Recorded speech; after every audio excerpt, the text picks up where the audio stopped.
So I have the pleasure today to talk to you about how we can rethink government with data science and AI.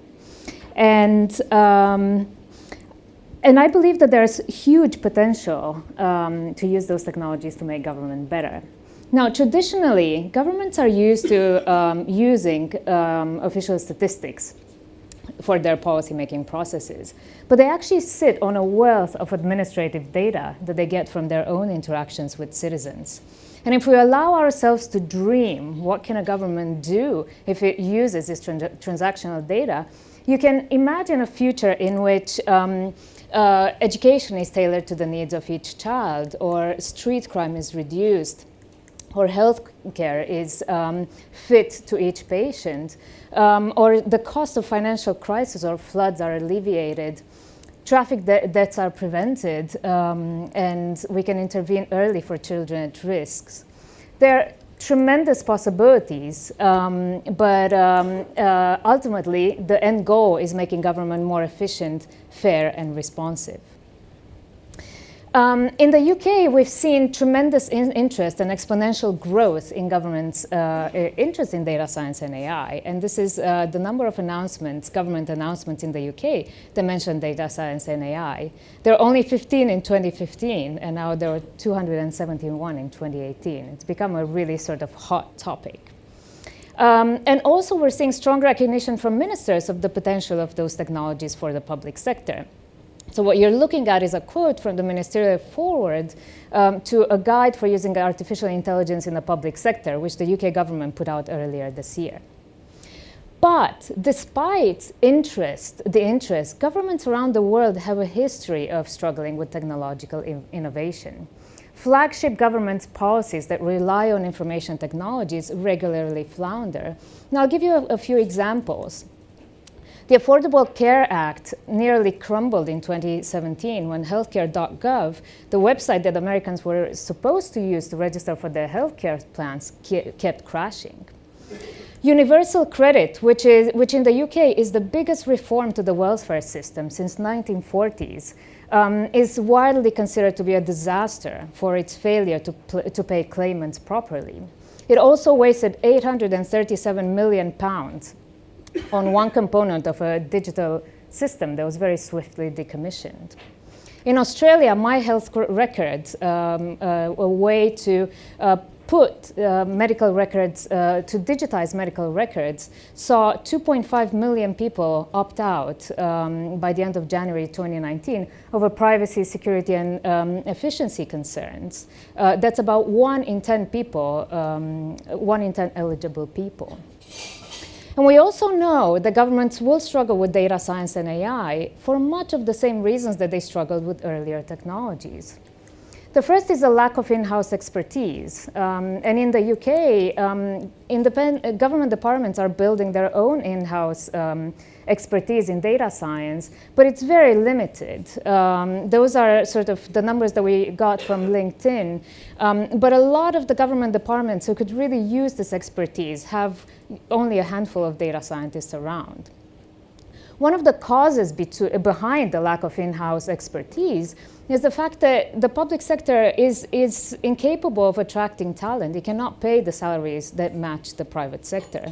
And one of the effects of not having this in-house expertise is the fact that it relies on private sector players to deliver the work. But if you don't have any data scientists, or you only have a handful of data scientists, it becomes very difficult to evaluate the work contracted out. And you can imagine how difficult this would be with machine learning systems if you don't actually know much about them. Now, the other thing that I want to mention is that IT disasters do leave consequences. There are cultural barriers, and there is a fear of innovation due to failures like the ones that I just mentioned. Now, I'm not saying all of those things to get you down or to discourage you. On the contrary, I think where government struggles, there's an opportunity for each one of us to jump in and help. And as a researcher, I firmly believe that we have a duty as independent academic researchers to help governments maximize the potential of these technologies. I'm going to be spending the rest of the talk telling you a little bit about the work that we're doing at the Alan Turing Institute. But I should note that we're not the only ones doing this work, and it's great that we're not the only ones doing this work. And for example, Stanford's Human-Centered Artificial Intelligence Center is looking at many of the things that we're planning to look at as well. Now, the Turing is the UK's National Institute for Data Science and AI. It partners with 13 universities across the country. And what's wonderful about that is that it gives us access to unequaled access to expertise in these domains. So if we have about 400 senior fellows seconded to the Institute. We have about 70 researchers full-time at the Turing. We have PhD students, over 100 visiting researchers, and about 25 research engineers. Now, we set up in May 2018 a research program in public policy, which I helped lead alongside someone named Helen Margit, who is a professor at the University of Oxford. What is the program? Well, the Turing is putting in about $1 million a year to link the government to the Institute's community of AI researchers. We're in a way a one-stop shop for the government whenever they have any questions about these technologies. Thus far, we've helped about 70 public sector organizations who've reached out to us for help, from government departments to regulators to local authorities and police forces. What does the Turing's investment pay for? Well, it pays for a team of 7 researchers. We're all from sort of social sciences or ethics background. And our job really is to link, to set up and oversee 25 research projects involving more than 65 academic researchers from 10 universities. So we've done tens of thousands of hours of work to date for the public sector, and we've raised about $9 million entirely of public funds to support the research that we're doing. Now, if you step back and think about it, how would you set up a research program in this area?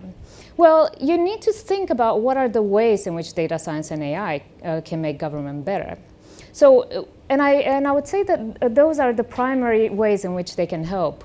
Measurement and detection. So, for example, you might want to know how many trucks are coming into the country, so the port of Dover. That's a measurement problem. And you might want to know which one of them are bringing in illegal goods. That's an identification problem.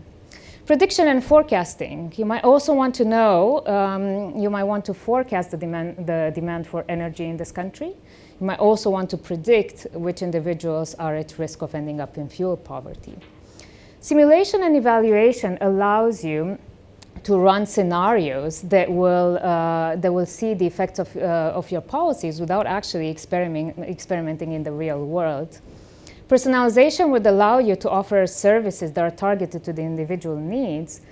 And ethics and governments are putting the limits of your use of these technologies. What are the ethical uses of these technologies, and how should they be regulated? Now, the nice thing about these 5 ways is that they actually cut across all policy areas.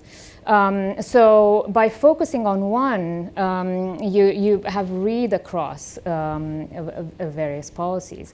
And our aim in the program is to cover as much of this civilian matrix as possible. We don't do any work in defense and security. So I want to give you a few examples of the work that we're doing. We have a project that looks at hate speech online, for example, and the project lives at the intersection of social science and machine learning. We're not just interested in identifying hateful content online, we're interested in knowing who puts it out. Are there variations in hate? And really, what we care most about is how can we intervene so that there is less hateful content online. Now, just because there is an election year, I'm going to show you one result that we have from this. So one of the things that we've done as part of this project is look at a year's worth of data of tweets put out by followers of various parties. Now, the y-axis is the probability of sending out an Islamophobic tweet, and that's a log scale, and those are the followers of the various parties. We can see very clearly in this graph is an escalation of hate from the sort of more mainstream parties, the Labour and the Conservatives. and the parties with more sort of nationalistic content. And this tells you a little bit about how important it is to understand, to look at the ideology and the political orientation, for example, of the people who are putting out hate online. Another project that we have in the area of simulation and evaluation is a project that tries to help developing countries reach the Sustainable Development Goals. Now, there are 17 goals and 169 policy targets that are measured by 232 indicators. Now, try to imagine being a government in a developing country and trying to decide, what policies do you need to prioritize in order to sort of hit all of those targets and to make sure that you're meeting all of the indicators that you're measured against. It's an incredibly difficult problem. And what makes it difficult is interdependencies between policy areas.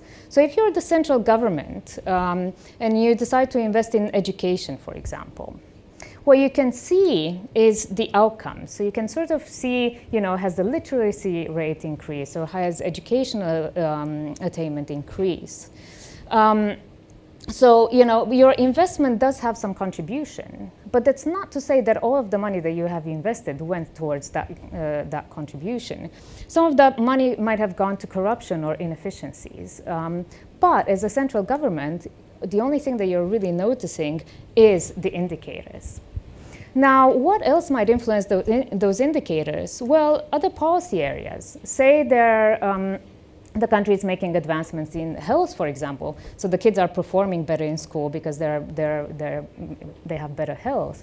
Or the country is making advancements in social welfare, which is also increasing education.